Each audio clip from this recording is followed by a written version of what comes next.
Bienvenidos a este análisis. Hoy nos metemos en un tema que, de una forma u otra, nos afecta a todos y que, personalmente, me genera bastante respeto. El arte de hablar en público. Sí, es un tema que impone, totalmente. Tenemos sobre la mesa una serie de charlas y clases magistrales del doctor Gabriel Bustamante, un experto en oratoria. Y la misión, pues, es clara: destilar las claves para crear presentaciones que de verdad dejen huella. Efectivamente. Y lo que me parece fascinante de este material es cómo aborda la oratoria. No como un don, no como algo con lo que se nace. Como si fuera magia, ¿no? Exacto. Lo trata como una disciplina que se aprende, una mezcla de técnica y de psicología. La idea central es que cualquiera puede mejorar radicalmente si entiende las reglas del juego. No se trata de carisma, se trata de método. Eso ya me tranquiliza un poco, la verdad, porque la sensación de pánico escénico o de no saber ni por dónde empezar es súper común. Así que el objetivo es entender ese método, ¿no? Eso es. Ver cómo pasar de una presentación que la gente olvida al salir por la puerta a una que genere un impacto real, que se comente después. Justo. Analizaremos la estrategia que hay detrás, desde la planificación, que es súper minuciosa, hasta la ejecución final. Y veremos que el equilibrio entre el fondo, o sea, lo que decimos, y la forma, cómo lo decimos, es crucial. A menudo, la preparación es mucho más intensa de lo que la gente se imagina. De acuerdo. Pues vamos a desglosarlo. El primer punto que me ha llamado la atención en las fuentes es por dónde empezar. Se critica mucho el típico recurso de, bueno, empezar con un chiste. Sí, que lo describe como algo muy norteamericano. Eso. Y que aquí a lo mejor no funciona igual. En su lugar propone algo llamado el shock técnico. Suena un poco a marketing, ¿no? ¿Qué es exactamente? Sí, el nombre es llamativo, pero la idea es muy potente. No es un dato cualquiera, ¿eh? Es una idea o una pregunta que rompe las expectativas del público y despierta la curiosidad de inmediato. ¿Tiene que desafiar una creencia o presentar una paradoja? Vale, necesito un ejemplo para entenderlo bien. El que se utiliza en el material es perfecto. Imagina una charla sobre navegación. En lugar de empezar con la historia de los barcos fenicios, algo predecible y, bueno, un poco aburrido, Un rollo, sí. El ponente pregunta, ¿sabían que un barco puede navegar contra el viento? Claro. Eso te descoloca por completo. Mi intuición me dice que es imposible. Inmediatamente quiero saber cómo. Ya me has capturado. Ahí está la clave. Y ese shock técnico no puede ser un truco gratuito, tiene que estar directamente ligado al objetivo central de la charla. Esto es fundamental. Antes de escribir una sola diapositiva, hay que responder a una pregunta. ¿Cuál es la única idea que quiero que la gente se lleve a casa? entiendo. Con el ejemplo del barco, el objetivo no es que el público se aprenda las partes del velero, sino que comprenda el principio aerodinámico que le permite avanzar. Es la diferencia entre soltar datos y construir conocimiento, ¿no? Justo. Y para organizar ese conocimiento se propone una estructura muy potente que viene del mundo de la consultoría. El principio de la pirámide de Bárbara Minto. La idea es preparar la presentación de abajo hacia arriba, pero exponerla de arriba hacia abajo. Espera, eso suena contraintuitivo. ¿Quieres decir que hago toda la investigación, recopilo todos los datos, los detalles, construyo la base, y luego al presentar le doy la vuelta por completo y empiezo por la conclusión? ¿Por qué funciona eso? Pues funciona, porque la mente de la audiencia necesita un mapa.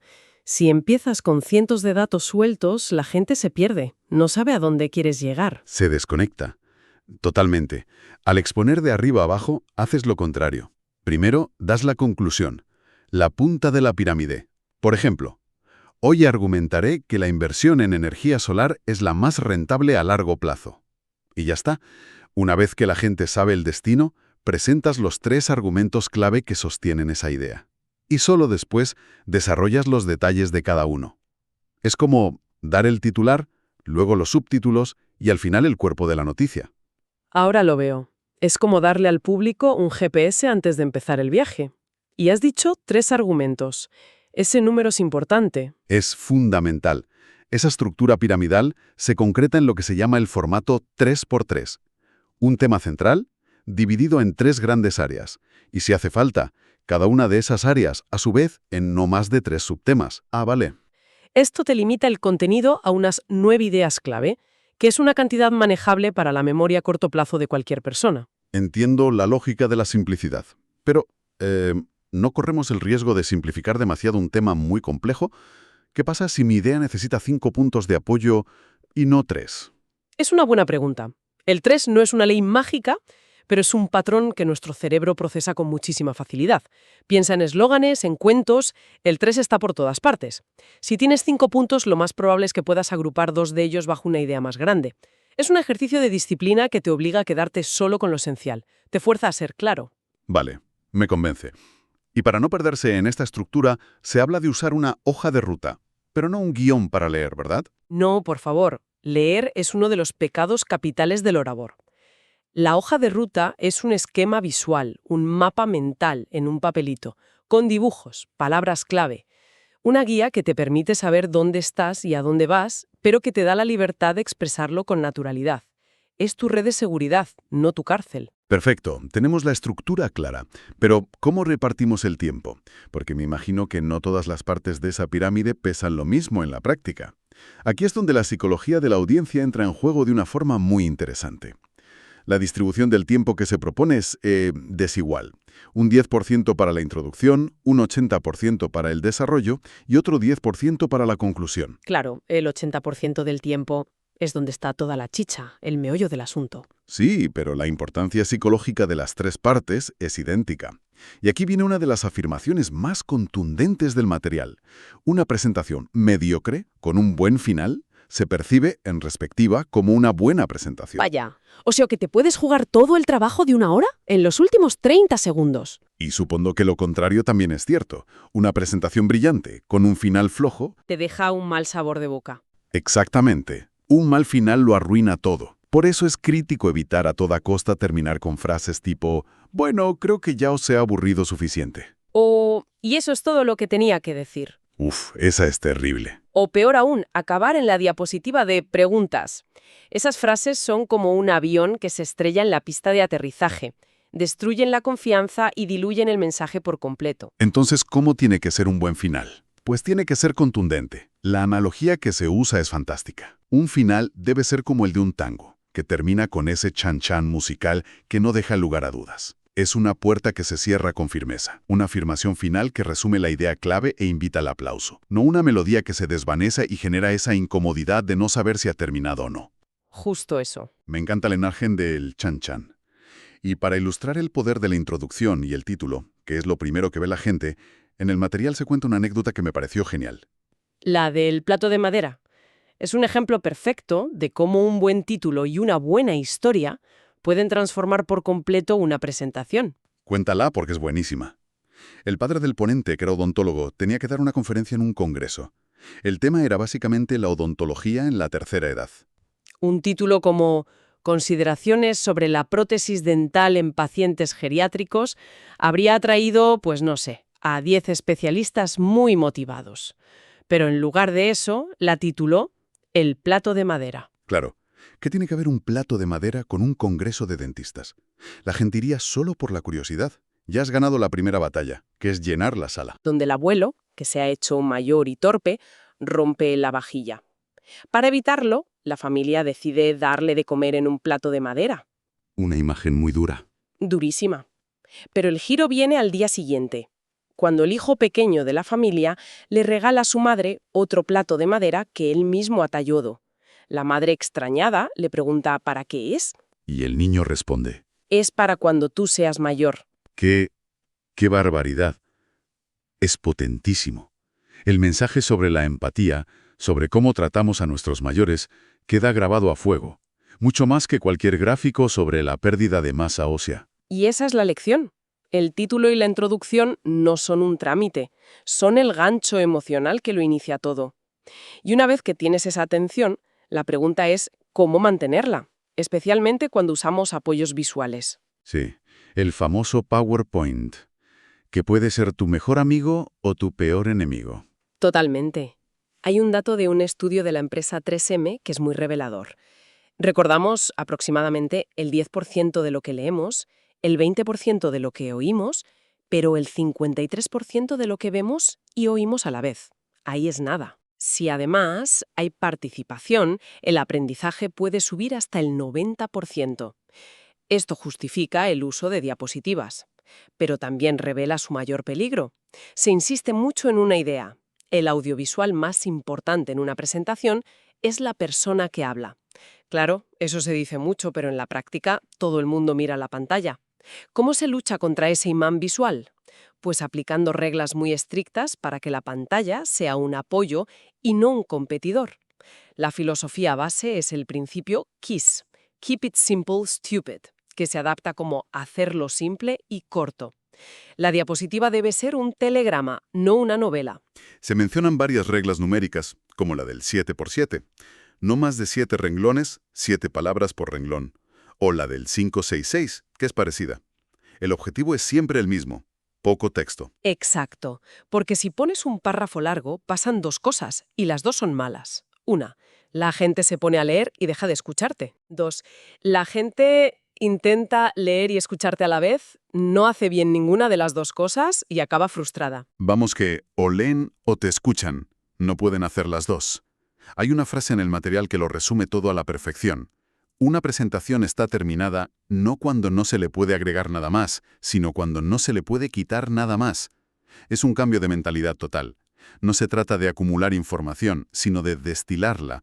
Es un ejercicio de sustracción. Y esa simpleza se aplica también al diseño. Por ejemplo, los colores. En salas con luz se recomienda usar siempre un fondo oscuro, negro o azul marino, con letras claras. Se cita a Bill Gates, que siempre usa fondos oscuros. ¿Y por qué? La razón es estratégica. Si la pantalla es un gran foco de luz blanca, compite contigo por la atención. Con un fondo oscuro, la pantalla casi desaparece visualmente, y el orador, que está iluminado, se convierte en el centro de atención. Es verdad, he estado en charlas donde la diapositiva es un foco blanco que te ciega y no ves a la persona. Tiene todo el sentido. ¿Y qué hay de la tipografía? La recomendación es clara. Usar siempre letras sin serifa o sans serif, como Arial, Helvética o Calibri. Son esas letras limpias, sin los pequeños adornos en los extremos. La razón es puramente funcional. En una pantalla, y sobre todo a distancia, son mucho más fáciles y rápidas de leer. ¿Y el tamaño? Sobre el tamaño, la regla no es usa tamaño 30. La regla es ve a la última fila de la sala y comprueba si puedes leerlo sin esfuerzo. Si no puedes, el tamaño es incorrecto. Es funcionalidad pura. Todo esto suena a una cantidad de trabajo enorme. La planificación, la estructura, el diseño de cada diapositiva. Lo es. Y aquí llegamos a un dato que suele dejar a la gente, boquiabierta. El tiempo de preparación. Se propone una fórmula. El tiempo de la charla multiplicado por un factor n. A ver, Para un orador experto en su tema, ese factor n es 15. Para un principiante o alguien que habla de un tema nuevo, n es 30. espera, para. ¿Me estás diciendo que para dar una charla de 1 hora, un principiante debería invertir 30 horas? Vaya tela. Eso es casi una semana laboral completa. ¿Nadie hace eso? La mayoría de la gente prepara las diapos la noche anterior. Y ahí reside la diferencia entre una presentación mediocre y una excelente. Esas 30 horas no son solo para escribir. Una gran parte de ese tiempo se dedica a lo que se llama desmalezar. Quitar lo superfluo, pulir cada frase, buscar la imagen perfecta que sustituya a 10 líneas de texto y, sobre todo, practicar. Claro, la práctica. Que no es lo mismo que memorizar. Para nada. Memorizar lleva un discurso robótico, falso. Practicar es interiorizar el material hasta que puedas contarlo con tus propias palabras, con convicción y naturalidad. La práctica es lo que te permite evitar los 10 errores típicos. Leer, disculparse por todo, mentir, gesticular en exceso. Te da la confianza para ser tú mismo. Y todo este trabajo de preparación culmina en el momento de la charla, donde se habla de algo llamado intensidad comunicativa. Exacto.